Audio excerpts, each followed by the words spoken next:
Good afternoon and welcome back to A Celtic State of Mind. As you can see, I'm not Paul John Dykes, but I am joined by Patrick McGill. I'm Chris McElwain and the boss is off performing Acsom business. John Yogi Hughes has been declared unfit. That's not true. He's probably on holiday, right, Patrick? He's always on holiday. No, Big Yogi unfortunately can't make it today either. It's a little bit like a pre-season friendly. We're without a few of the first team players, Patrick, but we've got a couple of, or at least one star anyway, and yourself making an appearance just for the fans, which is great. Hope everybody's well on this Wednesday. We've spoken about a lot this week on Acsom, Patrick. Not all of it football related, but I'm keen to get back to usual business today. There are a few things we can talk about in relation to the pre-season.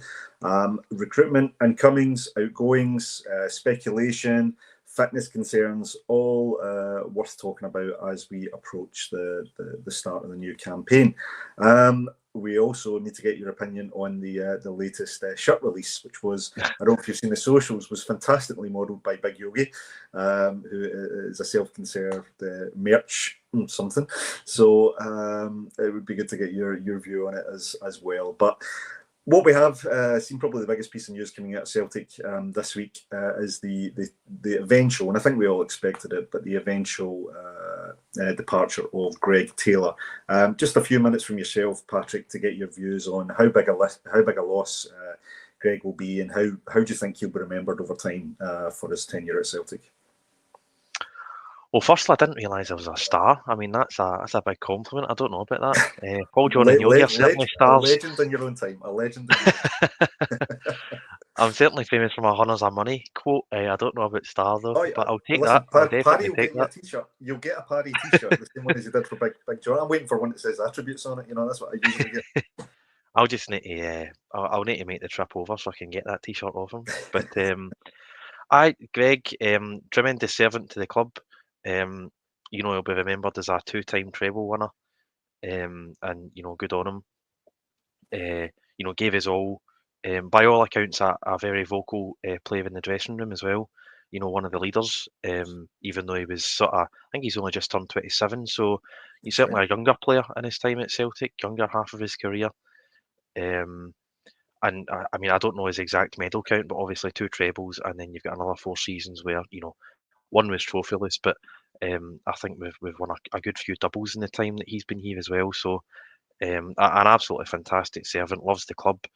I don't know how many people have seen his Instagram reply to Chris Boyd last night. Fantastic. It was superb, yeah.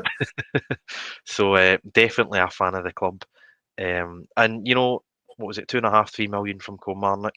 I think we've definitely made our money there, even with the wages thrown in. I think we all need to be open and honest. I think he was a weak point in Europe at times. I think the last few seasons, I think him and Joe Hart were the two that I certainly always spoke about on here. But what a servant to the club domestically, and he's obviously given us all every single game in training, everything. And a really bright character. I mean, you listen to him on sort of YouTube, Celtic TV, when he's, I don't know, picking up awards, post-match interviews. Always really talkative, really bright, really positive. And as I say, that leads in the dressing room. So, every success to him. I think he's got married recently. He's had a kid recently. So, fair play to him. Hope he has a fantastic rest of his career. Welcome back to Celtic Park anytime, obviously.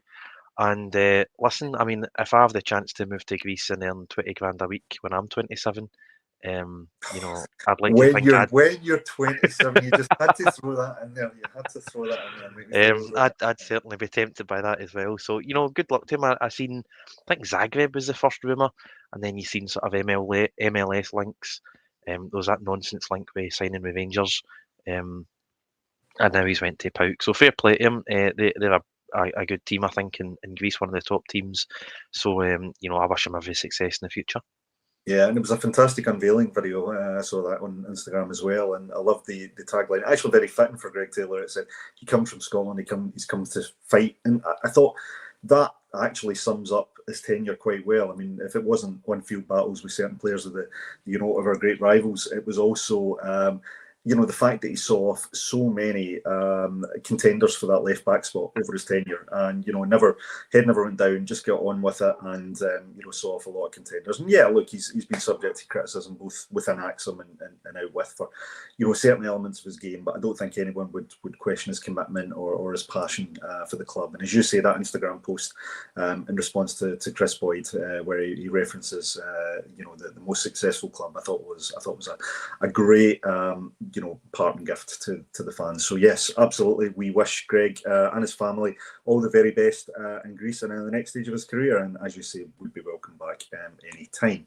Now, talking about players potentially on the move, two players that have been again linked with moves away from the club today. One relatively new link, which is Yang. Yang, a player who's been, I think, fair to say, a little bit like Greg Taylor, quite divisive. Had managed to change some opinions with some decent performances last season, but still the subject of quite a bit of criticism for his own limitations. I think many people felt he was on the right trajectory under Brendan Rodgers, but I don't think many people saw him as moving in to be a starting pick for the team. Now he's getting tentatively linked with multiple teams in Europe. No real solid links as yet, but and no his own speculative transfer fee. But there's some talking about, would a loan move be better? Is he worth keeping on the books, or is it time for a player like Yang to move on? The problem is, Patrick, that if we do move Yang on, and with the other player who's been linked with moving out, which is Kuhn, and I see Como have put more solid interest into him today, that's potentially two wingers that you relied upon from last season moving out.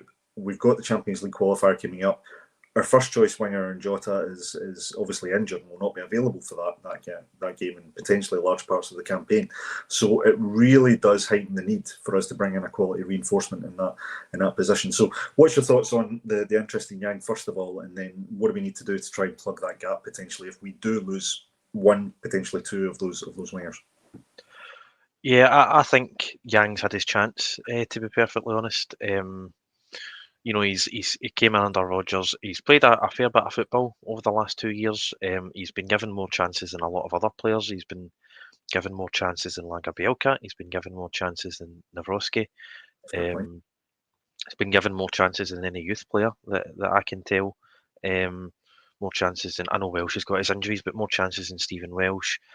I know that they're younger players, but Daniel Kelly, Daniel Cummings, Dane Murray, all these players.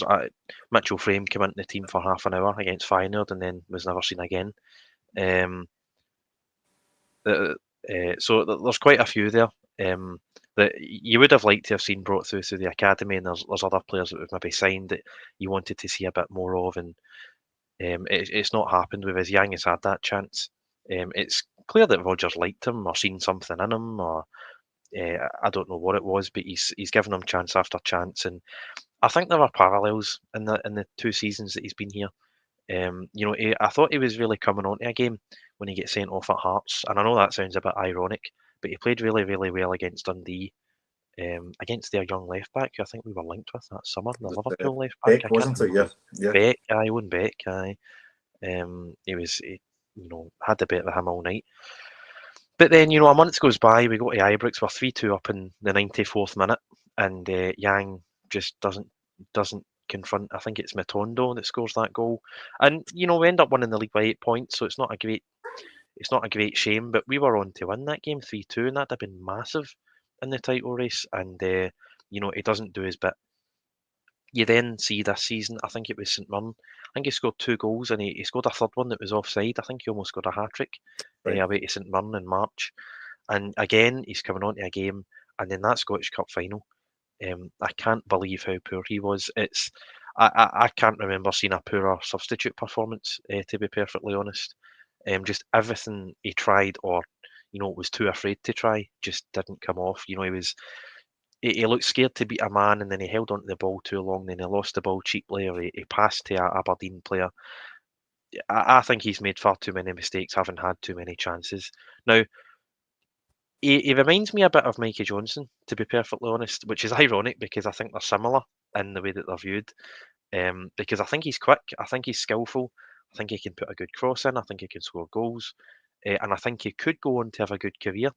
But Yeah. Mikey Johnson, a bit like Yang's a bit earlier on in the development, chance after chance, and still you end up disappointed. Um, could he go on to have a good career? Yes. Um, are we going to miss out on a £25 million sale by letting him go too early? I don't think so. I think he might end up being a decent winger, but I don't think it's worth the perseverance. I think that's one. Whether it's a bit like Navrosky, you need to put them out on loan. Palma, put them out on loan before you get a fee for them next year. Maybe that's the way to go. We've done that with Bernabe. I was going to These say guys, you're looking for the Bernabe effect really if you put them out on loan. Yeah. yeah, these guys who aren't playing or haven't played too much, so it's hard to ask for a fee just now. But put them out on loan, see how they do, recoup some money. I don't think he's a Celtic player for me. Just my opinion. I Yeah. know in terms of squad management, we've obviously got the qualifier, which is, I mean, we've got the qualifier, and then I think we've got Ibrox, and what is it, the 30th of August, 31st of That's August. it. So Yeah. the two biggest games until middle of September. Those are the two games of real importance. And I know we are sort of, it's a bit of a sort of moving situation, a fluid situation up the top. You've obviously got Jota's injury. We don't know where Maeda's going to be deployed. We don't know if Kuhn's going to stay, who's going to come in, what type of player Forrest is going to be now that he's turned 34. Yeah. So there's a lot of questions up there, but just on a sort of on a binary basis, I wouldn't persevere with Yang any longer. I would get my loan deal. I think it's Legia Warsaw he's linked with, isn't it? I think that's the strongest interest. So Yeah, I think there's a few clubs referenced, but yeah, it seems to be. I mean, I think if there's the opportunity to send them out on loan, it's a decent level to go at. It gives provides us two opportunities. One, it might give him consistent first team football where he does up his game. Becomes an established first team player. And the second opportunity it might then tempt that team or another team to spend a decent fee. I don't think we're going to get the substantial money that we've seen from certain players that have gone out in the past. But I think anything you get, if we've got appropriate reinforcements and replacements, and then it would be wise, I think, to probably let Yang go for a nominal fee. But obviously, we wish the lads Noel well. If he's part of the squad by the time the season starts, then great, good for him. We'll give him all the support possible. But I think it's fair to say that the general consensus, and I think the large majority of people, they wouldn't be too impressed with our recruitment business if we were starting the qualifier with Yang on either flank. I think so. We do need to do some work. The other player, Patrick, was Nicholas Kuhn. I mean, it seems like he's been linked right from even before the start of the transfer window. Towards the end of last season, people were questioning his commitment, his attitude. We all became body language experts, as we often joke about. But there was definitely a very clear dip in form. And while we're full of praise for his early season form, which certainly helped put us into the position that we eventually ended up in at the end of the league, there were times where it looked like he wasn't contributing to the same level, whether that was a physical limitation, maybe burnout, whether it was injury related, whether it was the fact he wants away. None of this has actually been formally confirmed, so all we can do is kind of speculate. But if it turned out that we did keep Nicholas Kuhn, irrespective of Yang stays or goes, and we keep Nicholas Kuhn, is that enough quality for at least one of those starting places on the wing? Would you be happy enough to start the qualifier with, obviously further recruitments coming in to support the other side? But let's say, for example, we had Dyson on one side and Kuhn on the other, and Ida up front. Is that good enough for you in terms of this transfer window going into the qualifier? I know we might do business after the qualifier if we're lucky enough to get through, but going into the qualifier, would that be enough for you? yeah, that's a good point actually, because the qualifier I mean, the second leg is going to be about 4 days before the window shuts. So you might see one or two. I know we've liked to sign a sort of high quality loan player towards the end of the window in the last few years. But you would expect most of our business to be done by the time that qualifier comes round. Whether they're sort of settled in the team, whether Rodgers wants to deploy them in those games, totally different question, of course. But you would like to see most of our business done by then. I would be happy with that front three. We've paid a decent amount of money for that front three. At times, they've all performed exceptionally for Celtic. Ida and his loan move, Maeda, that sort of February to April last year was world class. By SPFL standards, just totally top of his game.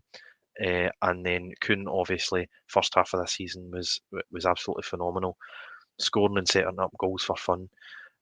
So I'd be quite happy with that. I think that's enough. You see these projections online, these sort of coefficient UEFA sort of accounts on Twitter, and they sort of keep track on who we can face. And obviously nothing's confirmed because there's so many rounds to go before we get to that stage. But you look at the quality of teams because Celtic are seeded, the type of teams that we can face, and I think teams like I don't know if Bodo Glimt are seeded or not. I assume they are seeded, but I've seen teams like Maccabi Tel Aviv and teams of that level, maybe a Steaua Bucharest or something. I've not checked it in a while, but teams of those level, I think we're at a level now, and I've said it a few times. Since Michael Nicholson's became CEO, since the end of the COVID season, I think we've really upped our game in Europe. I think we've taken it a lot more seriously, and I'd like to think that we can negotiate this qualifier. Even if that was it, the transfer window shut today, the team didn't change. Totally different question how we fare in Europe, how we fare, through the rest of the season.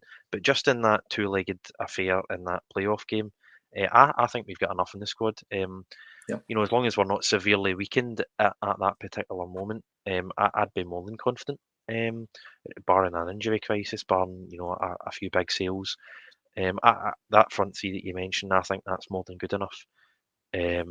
Because just down to the calibre of the teams that we're going to face. I mean, looking ahead towards the Champions League proper, I think we get very lucky last season. We fared well, we performed really well in a lot of games. But I think we still get really lucky with the draw. We're frustrated at Atalanta.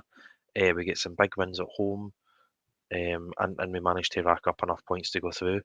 But I think we really need to improve the squad in order to compete, probably against better opposition this season. And I think we've done that, to be fair. I mean, I think like most Celtic fans, I think I'm quite happy with the way the business has been done so far.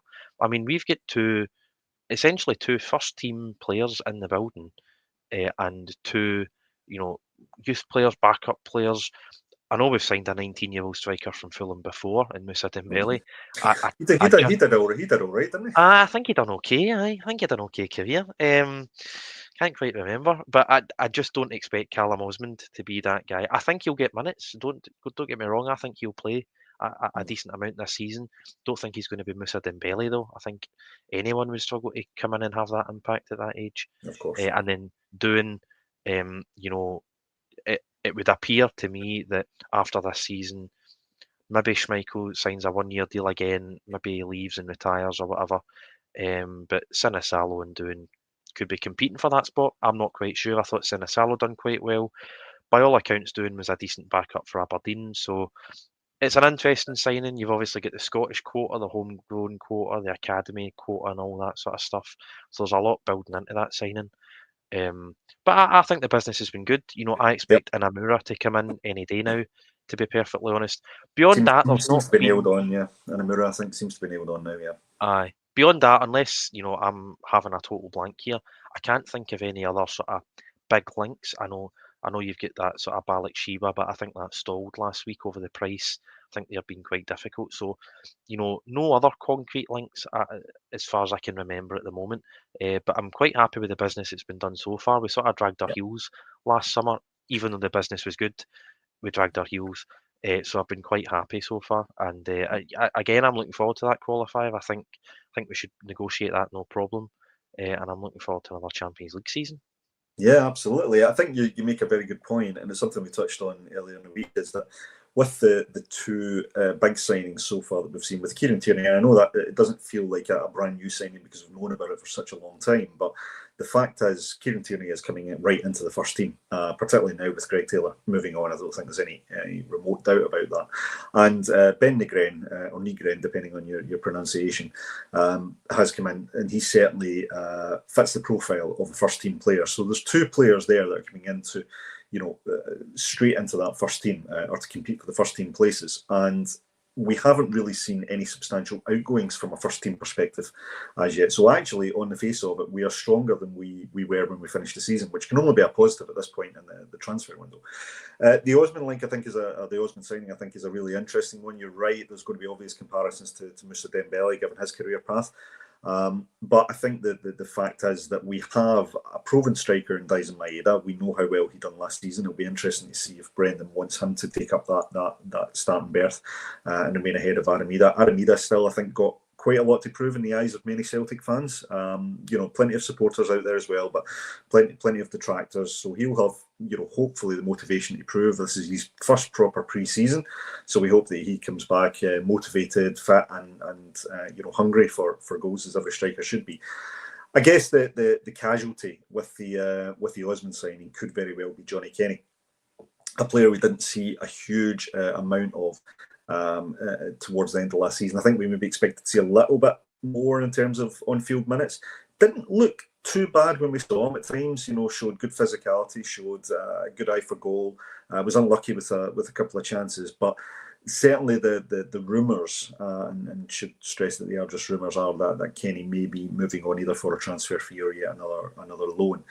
So as you say, there could be opportunity there for Osman to come in.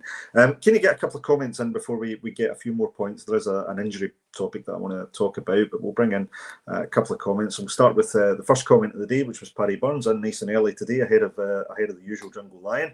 But Paddy comes in to say Brendan's off next summer, and thank God for that. He should never been brought back. I mean, it's sometimes difficult for me to understand, but I do get it, because I see, from fellow supporters that I know and I talk to, that there is still quite a strength of feeling about the manner of Brendan's first departure, and a lot of people really have struggled to forgive him for that.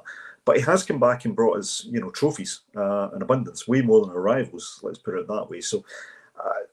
Does that come across as harsh for you, Paddy? I know we have we have the uncertainty as to whether he's going to stay beyond this season, but should we be grateful that he's been here for the past couple of years? My personal view is that we should be, but I respect everyone else's view.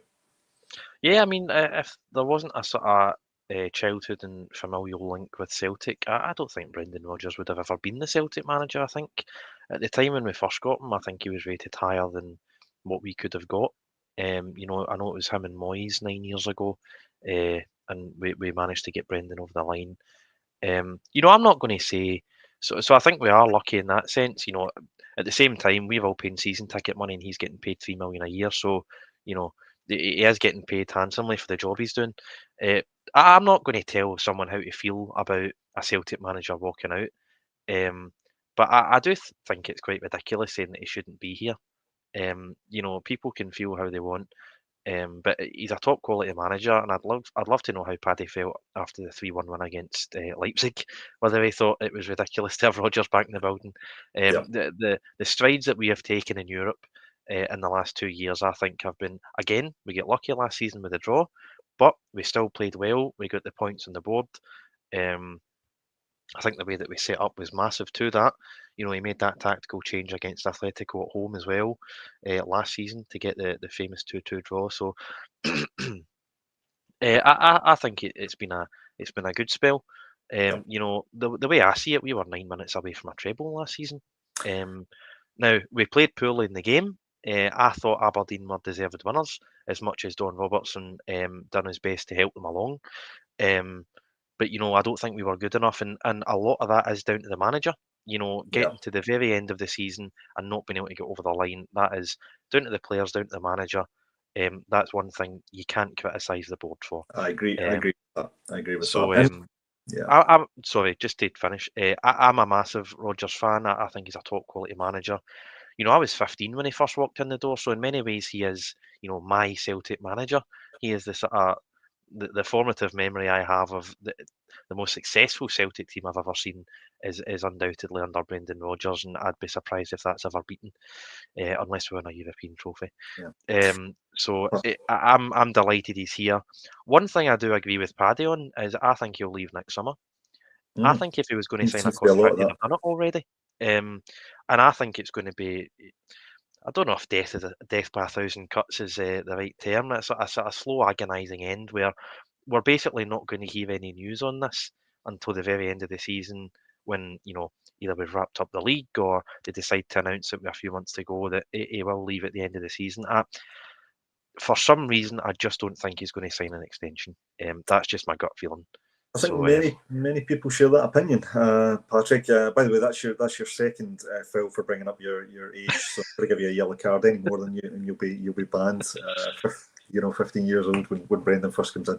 No, I think you'll listen to Paddy's point. I listen. I respect everyone's opinion. I'm very much the same as you, Patrick. I think he's done enough to merit recognition for his achievements, along with the players, of course. But I do understand the strength of feeling, and could be one of those situations where if he does leave, we maybe might not recognise what we had until it's gone. But I understand it's all about opinion, so no issue with that. Jungle Lion comes in. See, Rodgers said he wanted and hoped Taylor would stay. Yeah, I think that's quite a good point. I mean, we talk about the fact that some of us are we appreciate what Greg done. There's a lot of people saying no issues with him leaving, was the right time. And it doesn't. You don't have to be in one extreme camp to another with Greg Taylor. I think you can appreciate what he brought to the team, but also say, maybe it's time to bring in some new faces or just try and bring in that upgrade in quality. And I think it's testament to Greg Taylor that, we've gone to a player like Kieran Tierney as the replacement. So, I get that.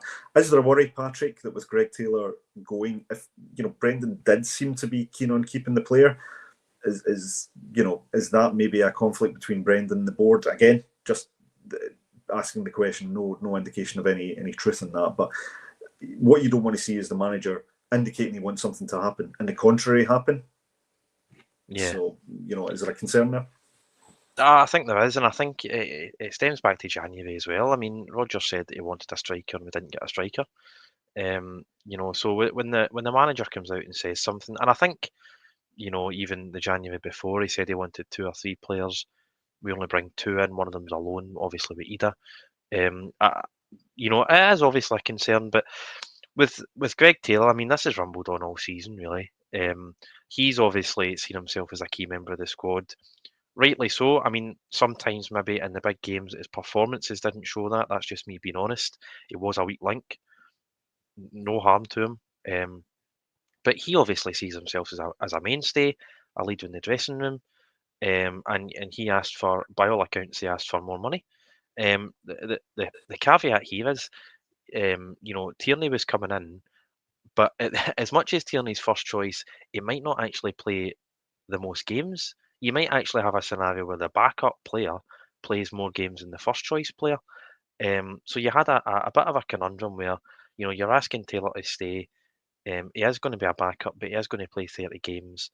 But he's also maybe wanting, say, 30 grand a week to be that backup. And we're obviously taking a risk. We're having to pay a transfer fee. You don't, every signing's a gamble, and having to replace him. So we have taken a risk here, but I'm sure there's probably good reason why it's not got over the line. I mean, this has dragged on for so long. They must have been at the negotiating table every week, every second week for 6-7 months, and they've not managed to get it over the line. At the end of the day, he's 27. He's in the prime of his career. Does he want to play 25 games for 15 grand a week, or starting a new life, marriage, child? Does he want to go and live in the sun and earn that 25, 30, 40, 50 grand a week, whatever it is that the Greek teams pay? Yep. So, he's made a choice for himself, his career, his lifestyle. There's not a lot we can do about it now that he's left. So, it is a concern when a manager comes out and says he wants something and he doesn't get it, especially when, the player's already in the building and the player clearly wanted to stay under certain conditions. But, it's hopefully not a disaster. And maybe towards the end of Brendan's time last year, and this comes back to Paddy's comment, I suppose, you might have seen him, throw the toys out the pram, because egos clash, and that's all there is to it. Indeed. Lawwell has a big ego, Brendan has a big ego. I think that's just a fact of life. But you've not seen, public comments or throwing toys out the pram. Everyone just seems to get on with it, in the best interests of Celtic, which has been good so far in the 2 years that he's been back, and hopefully this Inamura. I mean, he's been linked for a few weeks now. Seems a decent fee. Seems fairly highly rated. I mean, folk have folk who know that market better have guaranteed us it's not another Kobayashi. So it's definitely a slight improvement on recent signings from the Japanese and South Korean leagues. So yeah, fingers crossed. I mean we seem to have filled the gap, filled the numbers anyway. Whether he's better than Taylor, who knows? But hopefully not a panic, and hopefully no toys out the pram in this third season. Yeah, absolutely. Just want to bring Robo's comment in here just as we move on. It's a nice segue into what we want to talk about. So Carter Vickers struggling again. We need signings pronto. Yeah, this is what I want to say is tentative news, or tentative rumours rather, that Carter Vickers was absent from training. Rumours that he needs surgery for a toe injury, and it could keep him out. He's a player, Patrick, that we do depend heavily on. He's very much part of the spine of the team that we keep referring to. That real consistent leader at the back. We always talk about Carter Vickers, another. We've talked about needing reinforcements to play alongside him. But that's on the proviso that Carter Vickers is going to be there available to play. And we saw last season his fitness at times needed to be managed, and I think that's maybe going to become a facet of his career for however long he stays with us. Concern for you, again, seeing in the pre-season that we're seeing reports about his fitness. I'm not sure how valid they are, but reports about his fitness concerns and mentions of surgery when we've already got a couple of players out, more likely miss the start of the season with Jota and Hatate. Yeah, it is a concern, and he's featured a lot less under Brendan than he has under Ange. I think it's a sort of an unspoken sort of fact about Ange's time at Celtic. To be honest, that I remember when Ange first came in, there were so many players going down with I don't know if it was hamstring injuries. I don't know if you remember that. I remember Juranovic going down, and That's we're right. playing with half a team at times. And once they got up to his intense style of play, there was less of that. But Carter Vickers, I think it came out that Carter Vickers was playing with an injury basically the whole of Ange's second season. That's right. We get past that semi-final against Rangers 1-0, 30th of April, Jota header, and he goes under the knife, and that's him for the rest of the season. He comes back under Brendan, and he's sort of not in and out the team. He's definitely played a majority of games, but he has had a few injuries under Rodgers, and maybe it is just a fact of his career. And it is sometimes a fact with players of that quality. You look at Jota. I'm sure it's been said about other players at Celtic and Rangers down the years that if they had a better injury record, if Maeda knew how to cross the ball, he wouldn't be at Celtic, that sort of thing. If these guys weren't injured half the time, then they just wouldn't be here. So it's just something that we need to accept, we need to deal with. And I mean, the way that we deal with it is by getting a centre half of a similar quality in, because at the minute I seen an analysis a few years ago about a sort of big brother and little brother when it comes to centre halves. You think of Puyol, you think of Sergio Ramos, and then next to them you've got guys like Piqué or Varane at Real Madrid. They get the big brother and the little brother, and Carter Vickers is definitely the big brother of the centre half pairings, and all the little brothers have yet to be consistently good enough to partner with him. So going against the theory, I would like to see us having two big brothers in at the centre half position. I didn't think I'd ever say that sentence on Acsom, but I mean, there you go. There's an analogy for you. I was going to say that might end up in a t-shirt at some point, but I think you're right. I think that you generally have that. Even going back to the days, and he proved to be a great player, but this would probably maybe your fresh memories. But I think Virgil van Dijk, when he came in, really took on that big brother role.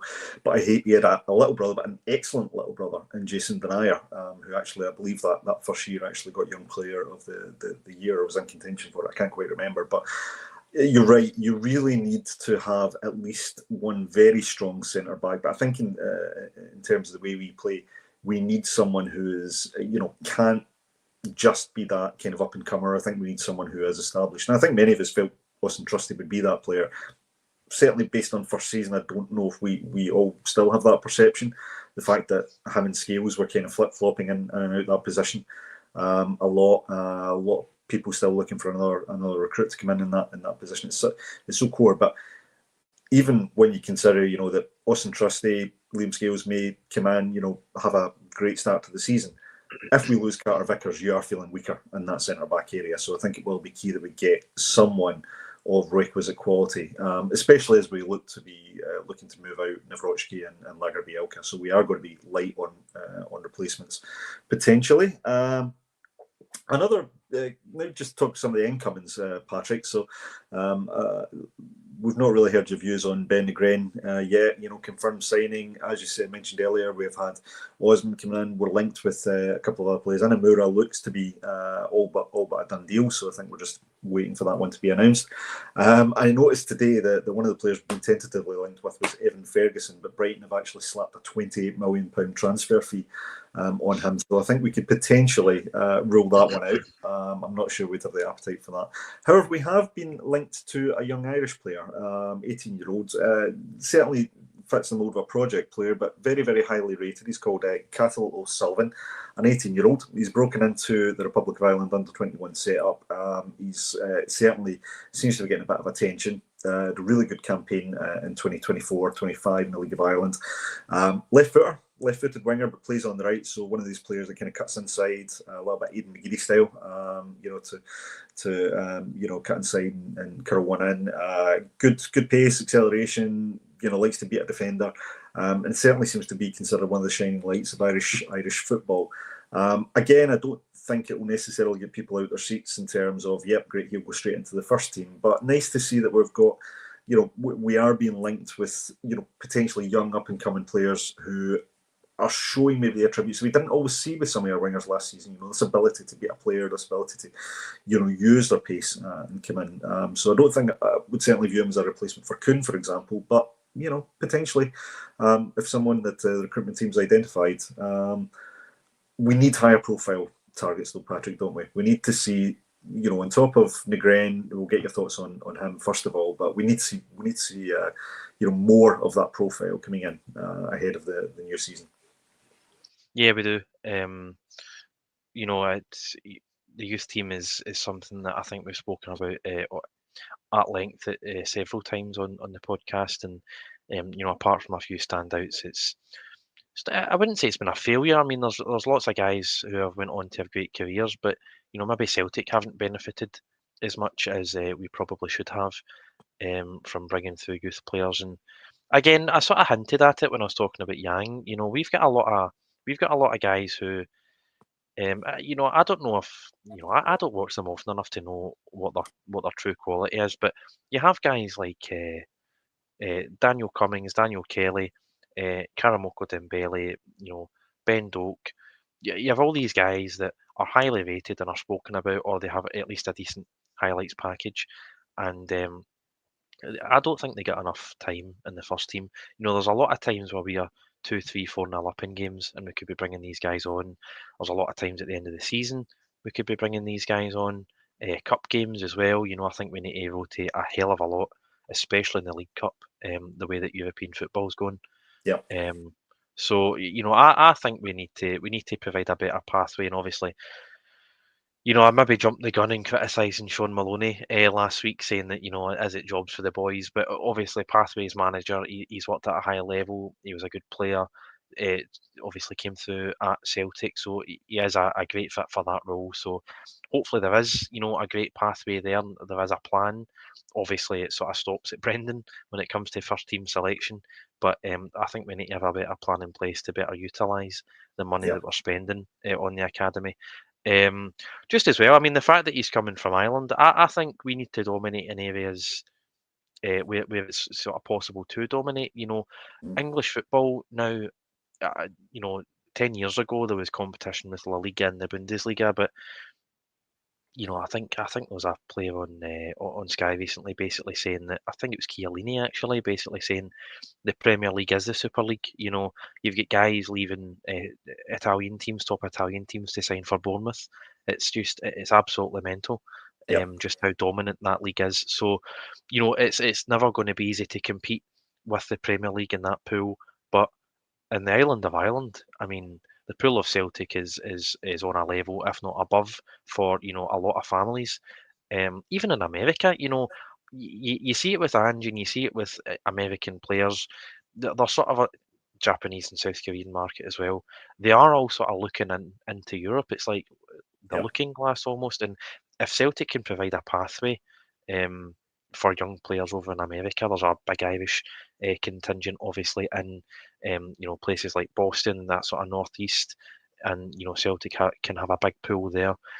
Australia, there's obviously massive Celtic supporters clubs in Australia. I mean, we are obviously a global club. We are known around the Yes. world, but in places where we are really dominant, in these little pockets like Ireland, like say New York, Boston, Perth, Melbourne, whatever it is, we should have real structures in place where we are really well known and we can compete with the pool of the Premier League. I mean, we've seen this Celtic launched. I remember it being quite big at the time. Actually, Celtic launched a Japanese Twitter account, and we all thought, "Oh, this is quite new. This is quite bold of the club." And at the end of the day, it's just a Twitter account. But just from an infrastructure point of view, I mean, I've totally ignored your question really about this young Irish guy that we've signed. And I've ended up talking about infrastructure, but This is we this is do need what to this is what we do. This is what we do. We get rid of folk. we do need to dominate in areas where it's possible. We need to be world class where we can be. When we're sort of the underdog in almost every market. But in terms of the player that we signed, obviously, um, Osmond. I think because we've paid a fee, because it's Fulham, because it's been in the press, we're giving it the big announcement. Whereas these guys that we're signing from Ireland, because there's less hype, they are seen as youth players, but if they can go back to Ireland and have a loan spell or have a loan spell with, we've got the cooperation agreement coming into Scottish football, maybe he'll go to Queen's Park, Ayr United, who knows. There's no reason why he can't be a star in, 2 years' time. Yep. And as I say, these are markets where there is talent. You just said it there, Evan Ferguson, 28 million. Obviously in Japan as well, untapped market where we can have a big pool if we want. The Yep. Australian market, top quality managers, Europa League winner, Ange Postecoglou. There is talent there. Just because no one else is doing it doesn't mean it doesn't exist. We You're need to right. we need to tap into these markets because we need the advantage where we can get it. I was going to say it's about tapping into markets which maybe aren't quite at the level where the Premiership's looking for them. So you've always got your kind of monopoly, your big 4 or 5 leagues where the players just tend to move about within those circles. You're right with the ultimate destination being the English Premier League for both financial and I guess at least at this stage profile reasons. But you're right, we've had success in markets like the Japanese market after such a big break from players like Nakamura and Mizuno. We haven't necessarily had the same luck from Ireland, but and you look at Johnny Kenny and you think you really like him to have been a success because then players look at Celtic and think, well, actually that's a place where I can go and get an opportunity, whereas they may look at some of these other leagues and think there's not necessarily the same level of opportunity. But you look at Australia, we've had Tom Rogic, for example, and been able to tap into that market with mixed success. Some players haven't quite made the grade. So yeah, if we do manage to progress with the Cathal O'Sullivan signing, then yeah, great.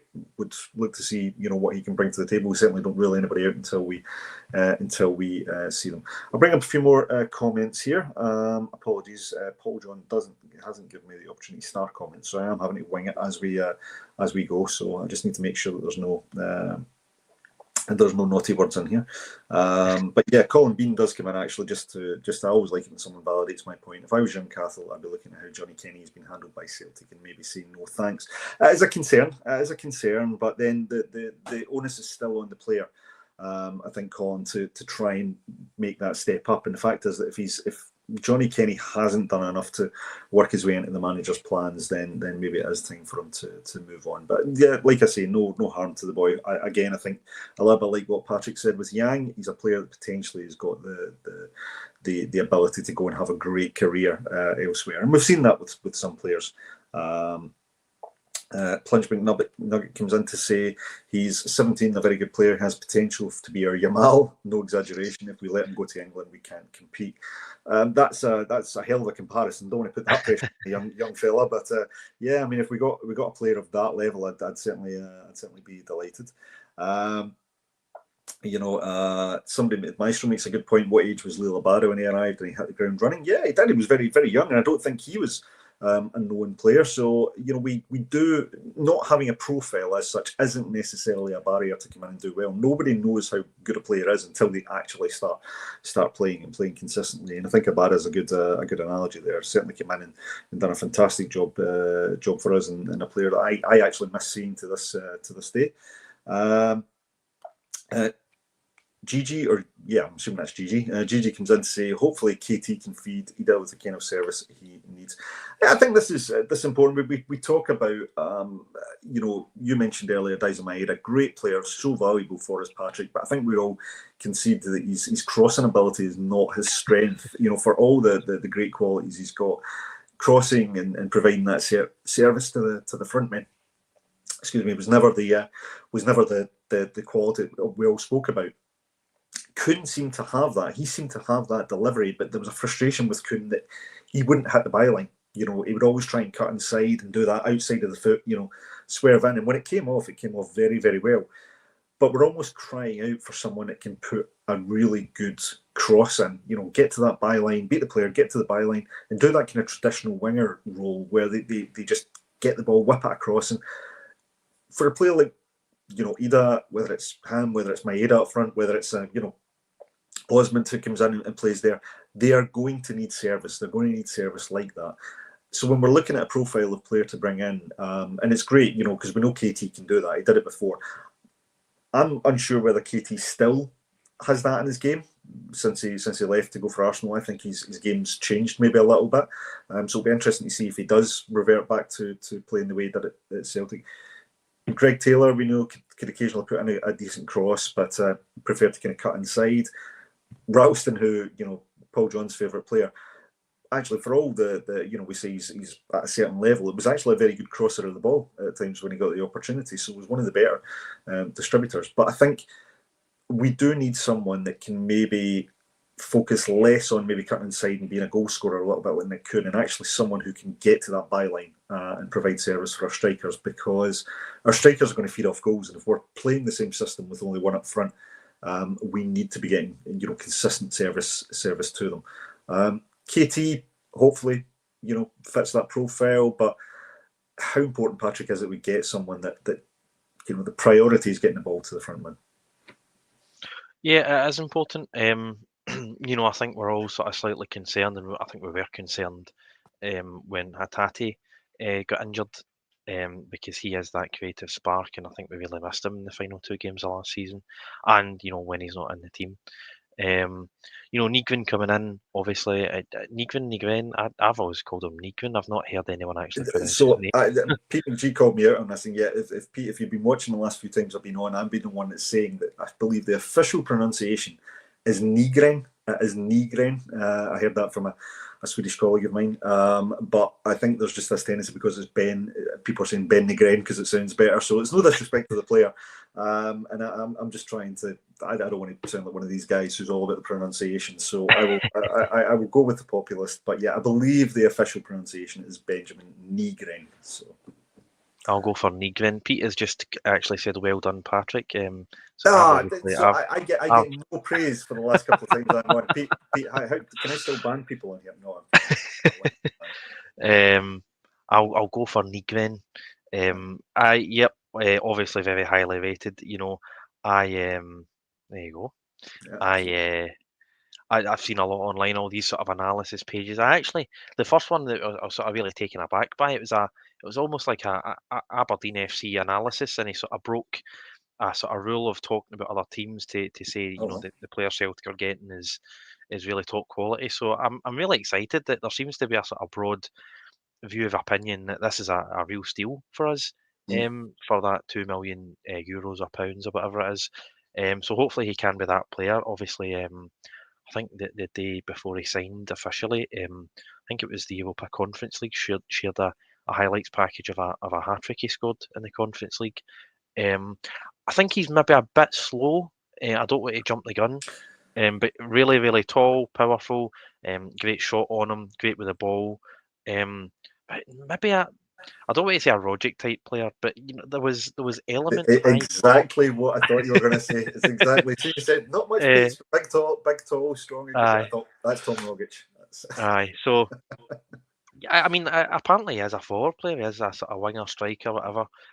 So different to Rodgers in that way. So, but if he can feed the striker, if he can contribute with goals, it sounds like a really creative player. Strong as well. I think we miss that in Europe. People sort of talk about the O'Neill and Strachan era, Mm. and just how tall and strong we were as Yes. a team. And I know it's all about sort of pace now. The game's a lot quicker, especially at the top level. But you do sometimes you face up against teams. It might have been young boys. Some of the young boys players back in January, I thought were really really tall compared to our team. And again, to go back to Greg Taylor. That was a flaw in his game that he could do nothing about. He was just a shorter player. Um, so again, when we can get these slight advantages, it's good to try and get them. If a player's taller, then go for that. If there's not a lot between two players, so really excited about that signing, and hopefully he can feed Ida. And again, another tall player in Adam Ida. It will be interesting. I mean, I think that's still the big question mark, because there's a lot of scenarios that could unfold here. You could have, I mean, I doubt it, but you could have Ida as first choice and Maeda as backup. I can't see that happening, but it's possible. Or you could have Maeda out in the wing, either permanently or for a period, and we run with Ida as the first choice, or we make a big signing, we bring a striker in, and he's either ahead or behind Ida. We don't know what's going to happen. So I think I've got a gut feeling that we're going to see a lot more of Adam Ida this season than we have done last season, and you know to be fair to him, I think he does need to raise his game, because there are games where he's came in and he's been missing for the full game. And I know backup striker, 20 goals, and he has shown in a lot of big profile moments. And all credit to him being a backup. Obviously, Ibrox and Young Boys, the standouts from memory. Yeah. But I think if he's our first choice, he needs to be more consistent, I would say. Because there are some games where he was either really frustrating, or he looked as if he wasn't trying. I mean, body language experts again here. That is the caveat, but I just didn't think he was consistent enough. On the ball, eye test. The stats speak for themselves. But if we can get him service, I think. I mean, I'm not going to claim that I've watched a lot of Arsenal's games, but KT seemed to be really popular with the Arsenal fans You see the towards the reaction. very end. Yeah, you see the Yeah, reaction of the fans, social and media. Very, very unhappy that he was allowed to leave, and there's this perception, Patrick, that he didn't play a lot of games, that he was permanently injured. I think it was more a case of the manager didn't play him, sometimes to the bemusement of the fans, because they yeah. really seemed to rate him, and the reaction to him coming back to us, was evidence of that. And I think he really came into the team basically after he signed a pre-contract with us. I don't know if Arteta was doing that out of spite. I wouldn't put it past him. But he certainly came into the team, and he scored in his last game, didn't he? He scored in his final Yeah, Arsenal I think so. Yeah, appearance, and yeah, the fans were singing his name. And I think he's. I mean, there's only so much a player can change within their own game. He's still obviously a physical player, solid defender. Whether he's still got the pace, I mean, he's not old by any stretch, but he's obviously either not played or been injured. So maybe lost a yard or two, but I'd expect him to still be quite quick. And then, talking about Maeda there, Tierney's crossing was superb, either along the ground or in the air or whatever it was. Superb cross of the ball. So you are expecting real quality from him. Whether his game's changed slightly, whether Brendan wants to deploy him slightly differently. We don't know, but I'd still expect him to be sort of similar to the role that he played the last time. He just more experience, more knowledge, and hopefully we can feed those forward players. I think at times in our poorer performances, it does feel as if we're a bit more conservative, and I think players like that with real power and real ability to go forward and real drive, I think we could do with some of that. I think we missed that in the cup final. I think we've missed it in sort of poorer yes. derby games. We need more power. We need more sort of direct play at times. So really excited by those two signings. Yeah, I would agree. I think Nygren looks that profile. I actually agree with you. I know we never like to look at the YouTube highlights package because we've been burned by that before. We've seen players that, I saw Charlie Masonda retired this week at 28 years old, and At one point, Yeah. people were looking at him as the next, the next Baggio, and well, let's just say it didn't quite work out that an enigma, but not in a good way. But the package we've seen of Ben Negren certainly looks like he's more comfortable in that kind of number 10 role, but looks direct, as you've said. Someone who can actually find those pockets of space, find those passes. I'll be quite interested to see how he plays alongside Engels, for example, and Rio Hatai when he comes back. And you're wondering about what the combination will be, because obviously Kalmack almost picks himself at this stage. Appreciate Kalmack older, maybe opportunity to manage him this season, similar to what we spoke about with Carter Vickers. But you've got a decent pool of midfielders there. But Benny Green, for me, looks like the one who, if I was to consider his role, looks the most obvious. He is your forward, your forward-sitting midfielder. He is your attacking midfielder, the one that plays off the front man. Whereas I've never been quite sure on the role that Engels is most comfortable with, because I think actually, on evidence of last season, he did some of his best work from a deeper role when he was, launching those balls kind of round and forward from deep positions.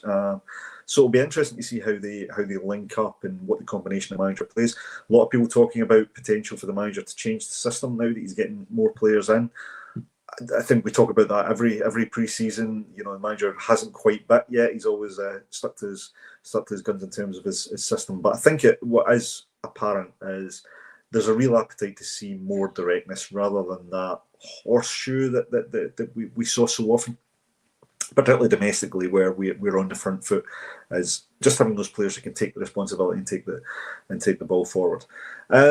Just moving on, a couple of things. I've got to do a quick plug, otherwise Paul John will get me into trouble. So 2 events that are coming up for Acsom. They're coming up both at Barazat Design. The first one is Ange and the Boss. This is the premiere of a documentary which focuses on, I think it's a documentary that focuses on Puskas in Australia and his interactions with our former manager Ange Postecoglou, among others, of course. But that's premiering at Barazat Design on the 26th of July. So Acsom are hosting that event. So ticket link should be under the video and certainly on the socials.